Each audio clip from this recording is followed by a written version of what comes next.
one thing that I like to tell people is that they're not bad people, but they have a bad problem.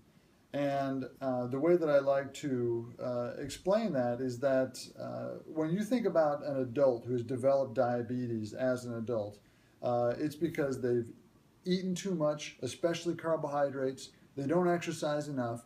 They've gained too much weight, and they develop diabetes.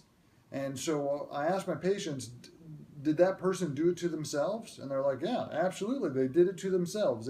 All of that stuff was entirely avoidable, and they did it to themselves. But when these adults come into the medical practice, do we say, "Oh, you're a sugar junkie," or you're damaged goods, or you'll never get it right, or that's not what the interaction is like.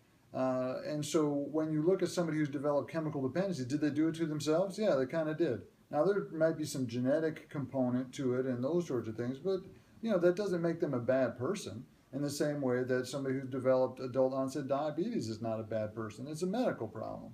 And so people with diabetes, if they just ignore it and they continue to eat too much sugar and not exercise and those sorts of things, it can have devastating, life-threatening outcomes for them. And the same thing with chemical dependency. If you just ignore it and you just think, well, it'll be fine. Yeah, it can have some pretty significant life-threatening consequences for people. But so I like to tell people that who come into my office, first of all, that they're accepted here. They have a medical problem just like everybody else. That while, yeah, they did contribute to their problem, it's not any different than somebody who's got diabetes or, even just straight up obesity and those sorts of things, which also those people deserve, medical treatment, etc.